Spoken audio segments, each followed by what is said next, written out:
Hoje vamos retomar a discussão sobre as práticas de leitura e escrita na sala de aula, estudando com mais profundidade as questões relacionadas à aprendizagem da linguagem que se escreve.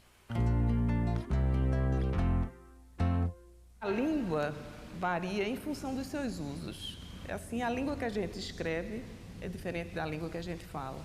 E dentro da própria modalidade língua-escrita, nós vamos encontrar uma enorme variação de usos. Por exemplo, uma carta não se escreve do mesmo jeito que uma notícia, nem se escreve uma história do mesmo jeito que se escreve cartas e notícias. Então, há uma variação natural da língua escrita em função dos seus usos.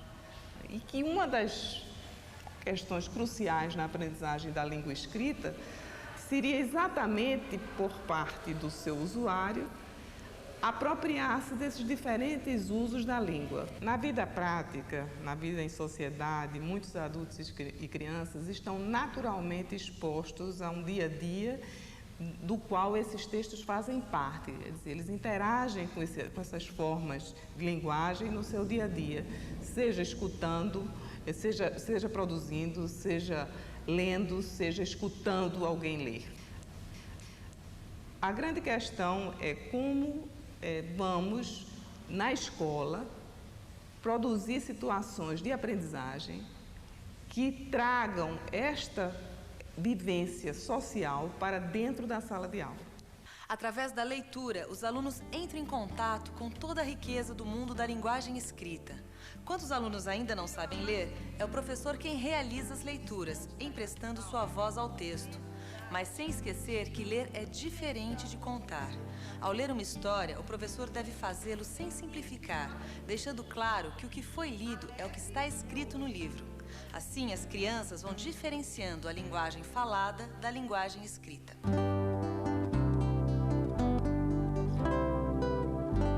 Do ponto de vista da aprendizagem da língua portuguesa escrita, talvez vocês não alcancem a importância do papel dessa leitura permanente. Porque, na verdade, para os meninos produzirem textos, eles precisam aprender essa língua que só existe nos livros e nos textos impressos. E que se eles nunca ouvem, e se nunca leem, e nunca ninguém lê para eles, na hora que eles têm que produzir um texto, eles não acham a forma. Eles podem até ter as ideias, mas eles não encontram a forma, né? A forma é alguma coisa que você aprende lendo outros textos. E ler pode ser com os seus olhos ou com os olhos do professor, não importa. A linguagem está lá. Eu vou ler para vocês agora uma fábula de Monteiro Lobato, tá? Que se chama O Velho, o Menino e a Mulinha. O velho chamou o filho e disse: vá ao pasto, pegue a besta ruana e apronte-se para irmos à cidade, que quero vendê-la. O menino foi e trouxe a mula.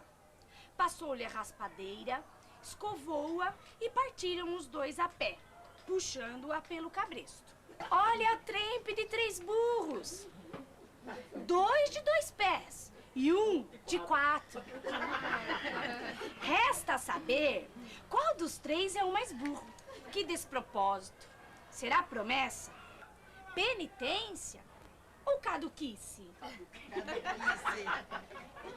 E lá se foi a rir.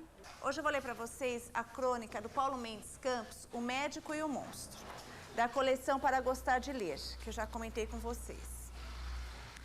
O Médico e o Monstro.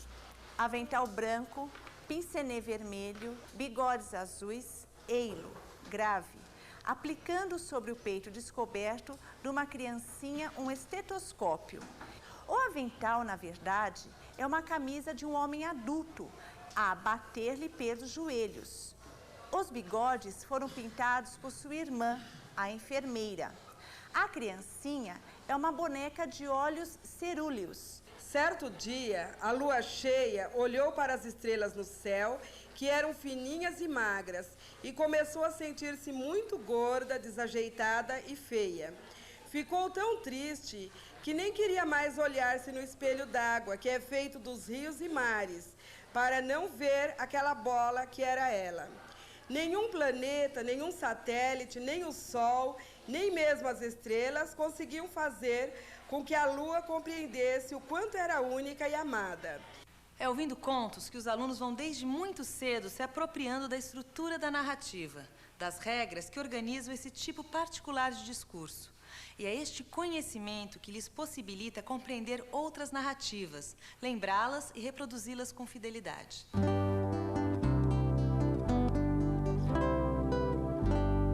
Eu me lembro de situações em que os meninos estavam escrevendo um conto e que estava definido que era um conto de fadas. E aí o menino escrevia assim, ele pegou o carro e falou para a moça.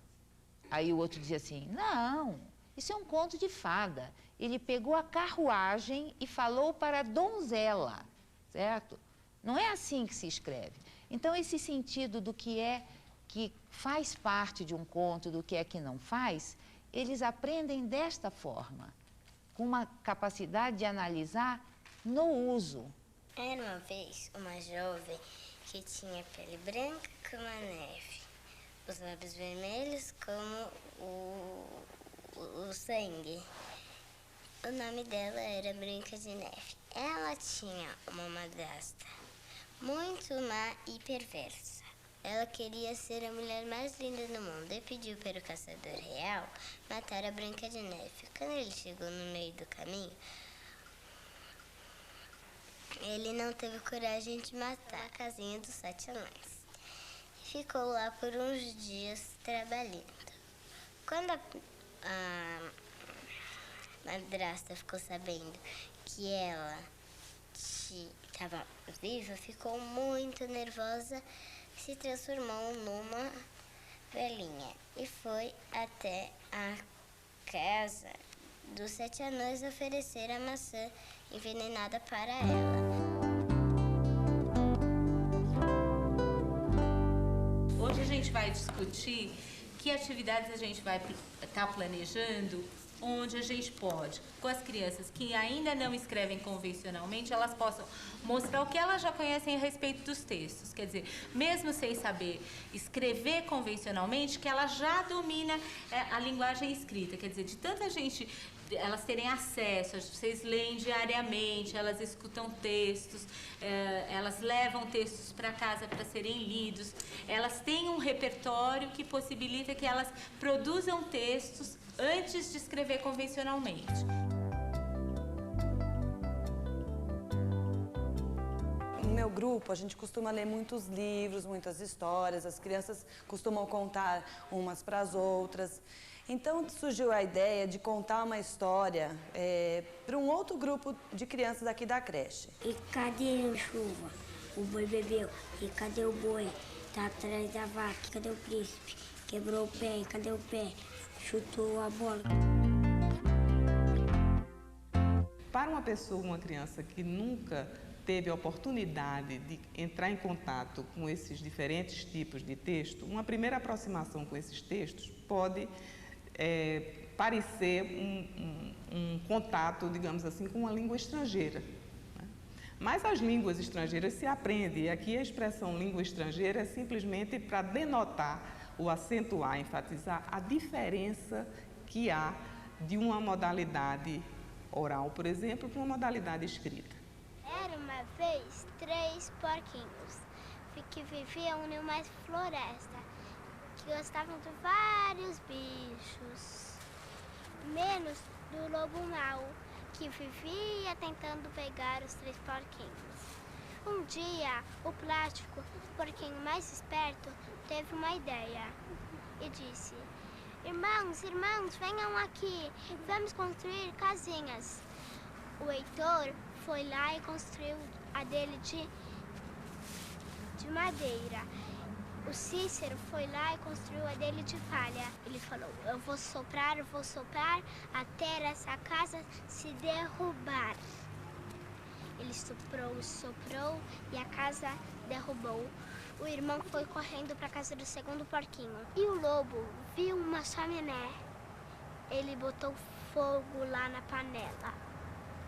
Quando ele botou fogo, o lobo desceu queimando o rabo. Ai, ai, meu rabo, meu rabo. E ele foi procurar um rio.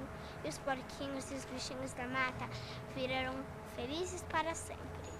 Muito antes de saber ler e escrever convencionalmente, as crianças são capazes de reconhecer diferentes organizações discursivas. Por exemplo, jamais confundiriam um conto com uma carta. Mas para isso é necessária a experiência com textos escritos, condição para que se apropriem da linguagem que se usa para escrever. O conto tradicional funciona como uma espécie de matriz para a escrita de narrativas. Na próxima atividade, os alunos da professora Regina reescrevem coletivamente um conto conhecido do grupo.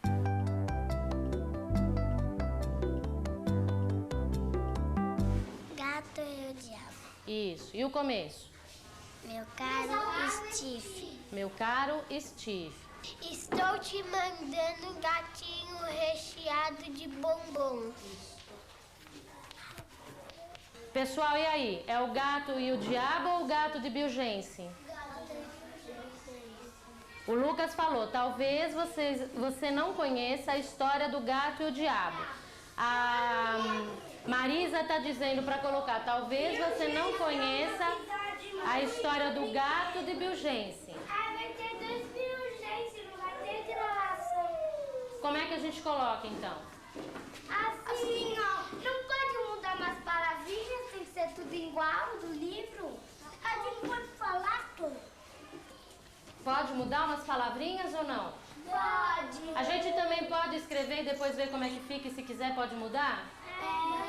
Na fita, por exemplo, aparece muito o Guilherme, Pedro Henrique, Lucas, Sharon. São crianças que ainda não escrevem e não leem convencionalmente. E muito antes disso, elas já são capazes de produzir excelentes textos, com estruturas muito próximas ao que se usa para escrever mesmo. Não, pode falar. Eu só quero que a primeira pessoa que atravessar essa ponte venha ser minha. Tá. Não, venha ser do outro. Então eu vou escrever aqui.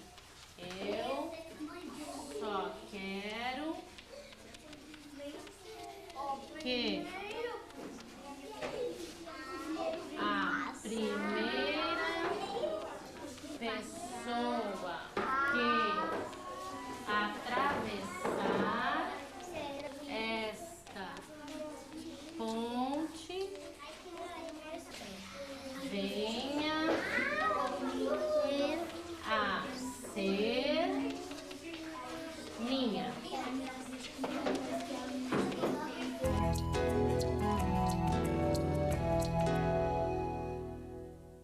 Com frequência, nós realizamos esse tipo de atividade, porque ela dá oportunidade às crianças de revelarem tudo o que já sabem sobre a linguagem que se usa para escrever. Outra coisa importante dessa atividade é que ela é desafiadora tanto para as crianças que já escrevem como as que não escrevem convencionalmente, porque neste momento o que está em jogo não é o sistema de escrita, e sim o que se sabe sobre textos. Nós temos que ler muito para elas, muitos e muitos livros. Só assim a gente garante uma boa atividade e que as crianças se apropriem desta linguagem. Vamos assistir agora os alunos da professora Conceição reescrevendo uma fábula.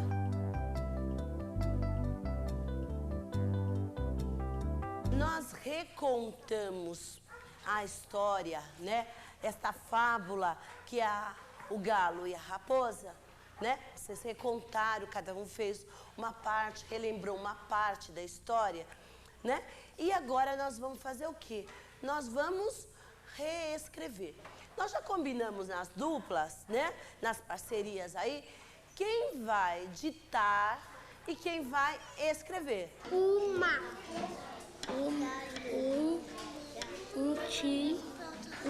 Dar.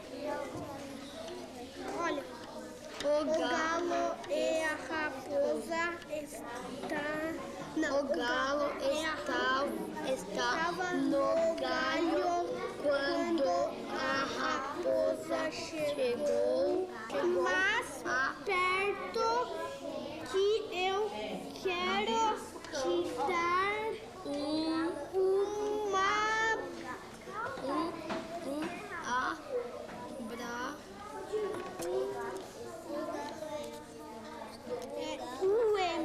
sabia? Invertido.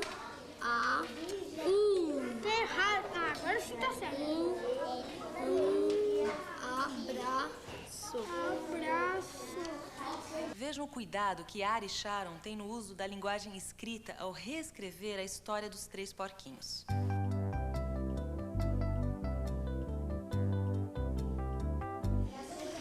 O que mais?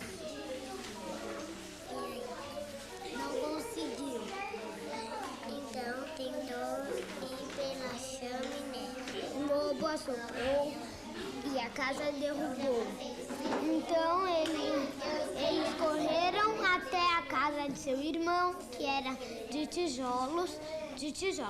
Então o lobo chegou e ele disse: vou assoprar, assoprar, assoprar até derrubar. Disse: quantas vezes você quer assoprar? 2.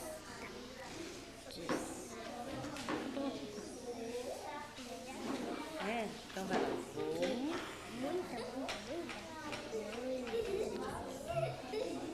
muita. Então tentou descer pela chaminé.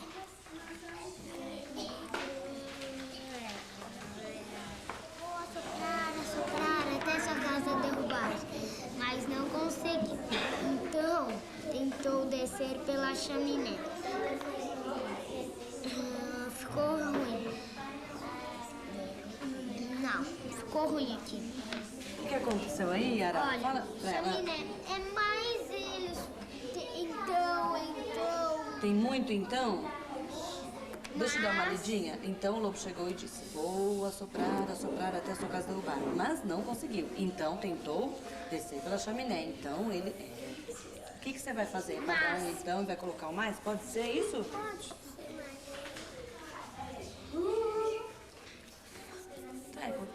Quando a gente vê que tá muitas coisas repetidas, a gente tem que ler de novo e ver se dá pra mudar uma palavrinha, né? Esse então você vai trocar por mas? Será que vai dar certo?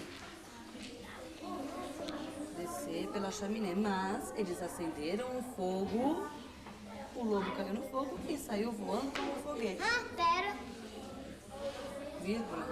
Faltou a vírgula, hein? Acendeu o fogo e o lobo caiu no fogo. E agora?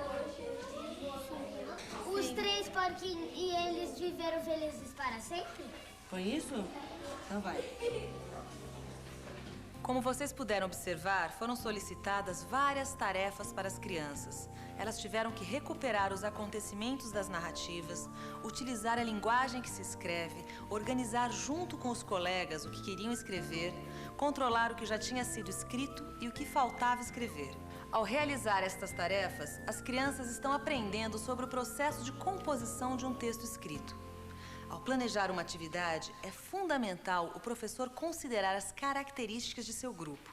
E foi pensando nisso que a professora Marlene optou por pedir para seus alunos a escrita de uma narrativa apoiada em textos já conhecidos.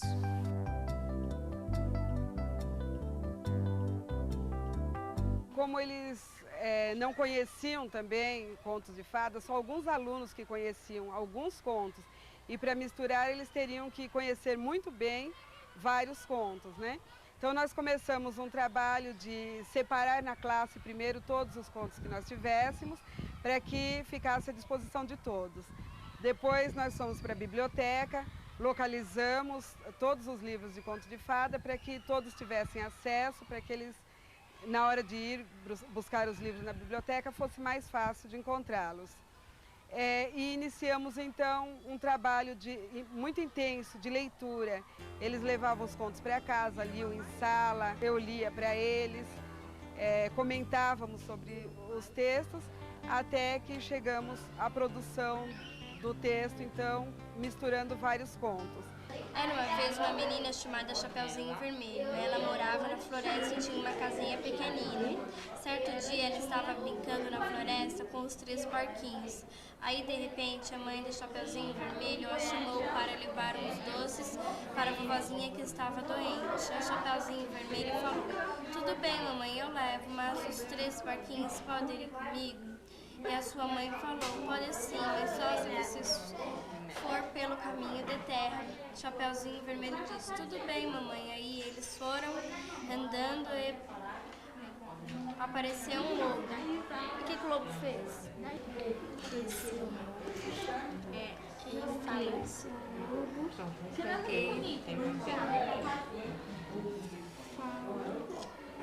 Falou ou perguntou? Falou? A gente vai para a casa da vovozinha. Aí o lobo falou, por que vocês não vão pelo caminho da floresta e aproveitam para colher algumas flores? O lobo falou, e agora, o que o Chapeuzinho vai responder? Falou que tudo bem.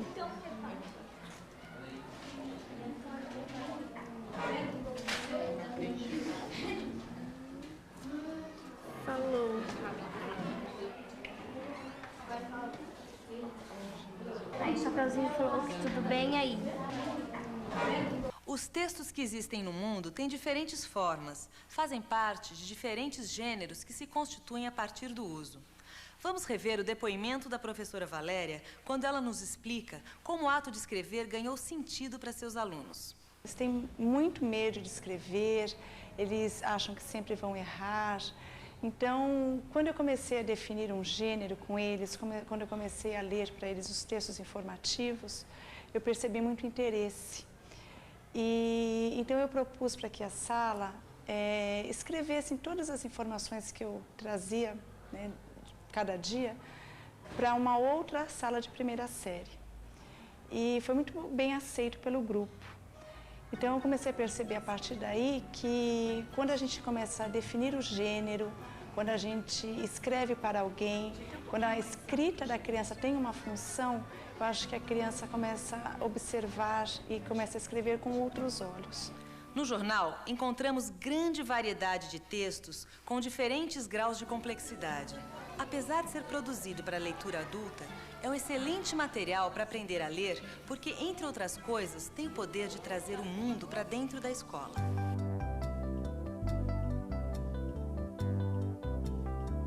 A classe, o grupo, já trabalhou outras vezes com esse tipo de texto, com o jornal.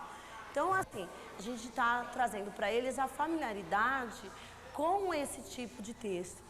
Eles já fizeram outros momentos dessa roda de leitura com o jornal.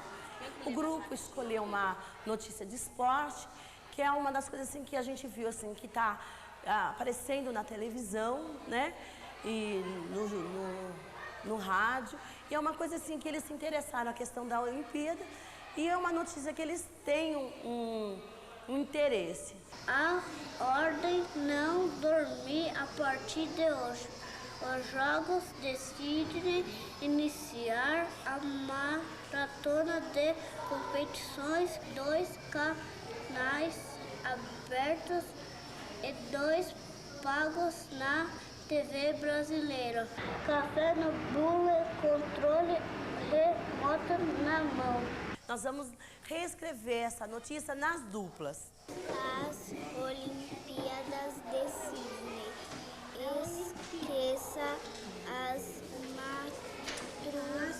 madrugadas, entre logo de uma vez nas Olimpíadas de Sydney com café no bule. Os bilhetes são textos muito usados na vida social.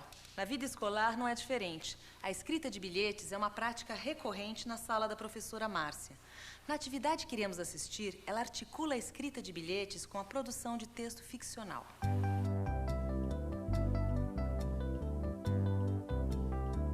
A atividade que eu propus hoje na classe é uma atividade de escrita de bilhete, uma produção escrita. Esse tipo de texto a gente escreve muito, mas em situações reais. Então, eles já têm esse discurso incorporado, porque em todas as situações onde precisa mandar um recado para os pais, a gente elabora junto dentro da sala, junto com as crianças.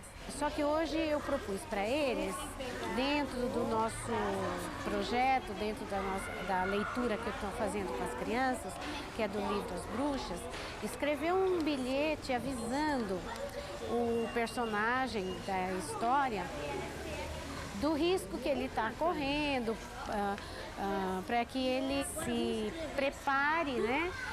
Ou ou ele se previna com relação ao que vai acontecer dentro do hotel para onde ele vai.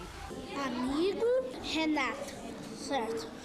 Agora, por que você escreve assim? Tome cuidado com as bruxas.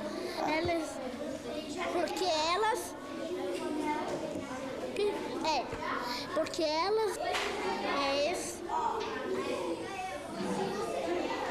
estão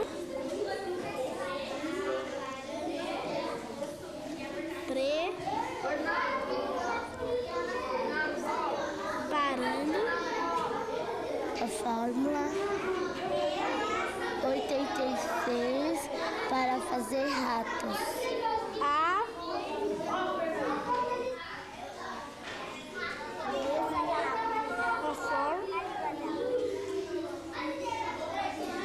83. Amigo Renato, tome cuidado com as bruxas, porque elas estão preparando a fórmula para fazer ratos. Não aceite doces de velhinhas, porque senão você vai virar rato. Assinado Flávia Dalto. A socialização das escritas no grupo é um procedimento que também contribui para a reflexão das crianças sobre o que produziram. Amigo, tome cuidado nesse hotel, porque tem uma reunião de bruxas. Se você encontrar uma velhinha, não dê bola, saia correndo.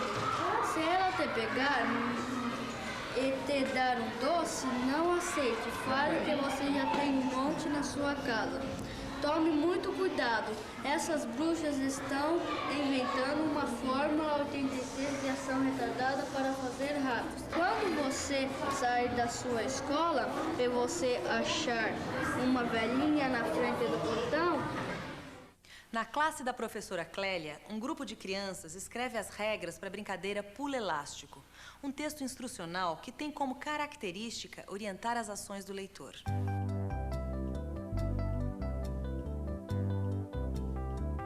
Como que vocês fizeram essa atividade? A gente escreveu.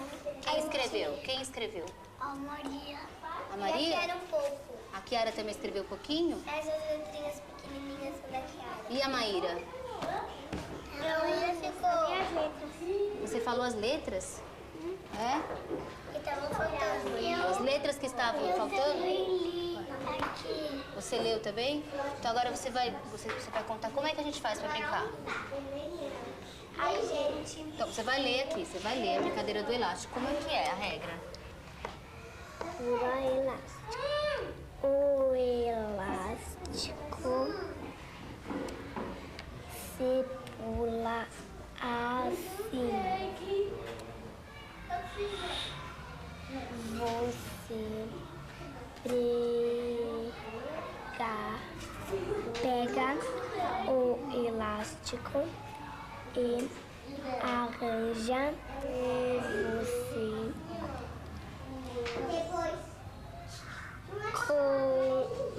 começar a pular.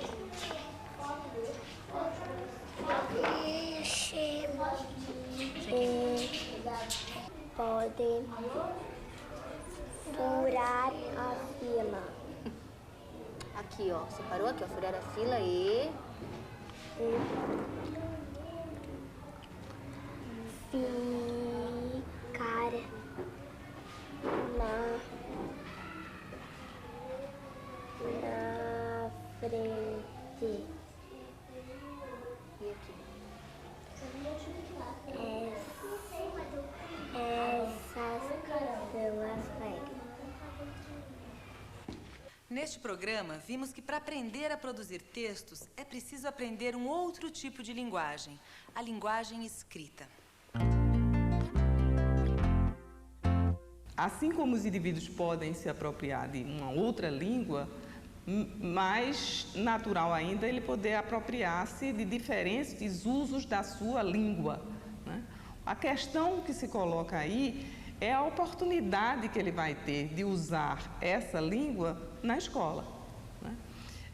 O contato, nenhuma apropriação textual dessa natureza pode ocorrer na ausência dos modelos. Os modelos são fundamentais.